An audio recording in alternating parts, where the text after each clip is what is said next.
Yo mga idol, kamusta? Sports Talk PH nga pala.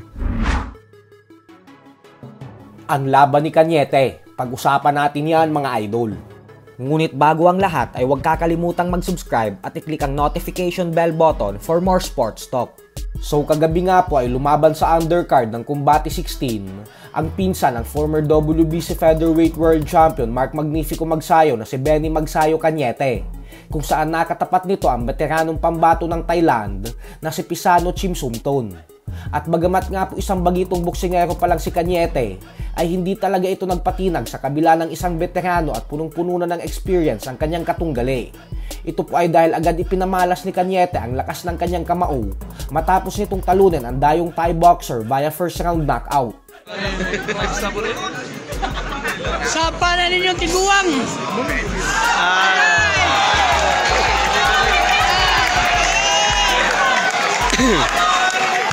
Mana.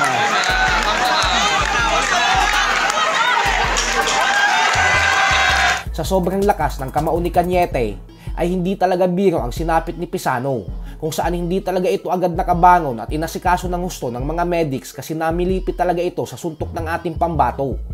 May mga balita naman na nakita umano itong si Pisano na naninigarilyo pa daw bago lumaban kay Cañete. Kaya naman sana po ay magsilbi itong leksyon para sa mga nangangarap maging boksingero na iwasan talaga dapat ang mga bisyo.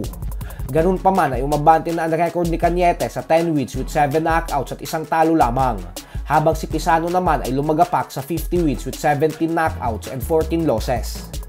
Sa kabilang banda naman mga idol ay naganap na din po ang official and final weigh-in para sa bigating sagupaan na gaganapin bukas sa pagitan ng undefeated knockout artist Jaime Munguia at former world title challenger John Ryder. Parehong tumimbang ang dalawa ng 167.8 pounds. At dahil parehong pasok ang kanilang mga timbang sa 168 pound limit ng super middleweight division, kaya naman tuloy na ang kanilang sagupaan bukas. Tandaan po natin na nanggagaling sa isang napakadelikadong laban si Munguia, kung saan muntik na itong matalo kontra sa veteranong si Sergey Derevianchenko. Buti na lang ay nagawa niya pa din itong maitawid kaya nananatili pa din siyang undefeated sa kasalukuyan. Habang si Ryder naman ay nanggagaling sa pagkatalo via lopsided unanimous decision kontra sa current undisputed super middleweight world champion Canelo Alvarez. Nangangati na si Munguia na makasagupa si Canelo ngayong taon, kung saan ibinunyag nito na tinawagan na din umano siya ng kampo ni Canelo upang gawin ang Mexican showdown nila sa 5 de Mayo. Pero syempre bago umusad ang kanilang usapan, ay kailangan munang manalo ng empresibo ni Munguia bukas, kung saan yun din naman ang inaasahan ng karamihang fans, lalo pat hindi naman talaga isang high caliber fighter itong si John Ryder. Samantala, dahil sa walang tigil na paghahamon ng current WBO Junior Welterweight World Champion Teofimo Lopez sa current pound-for-pound king ng boxing na si Terence Crawford, kaya naman pinangka na ng former world champion Danny Garcia si Lopez. Ayon kay Garcia ay gusto niya din naman umanong makita ang sagupaan sa pagitan ni Crawford at Lopez, lalo pat napakaganda umano ng ipinakitang performance ni Lopez kontra sa former undisputed champion Josh Taylor.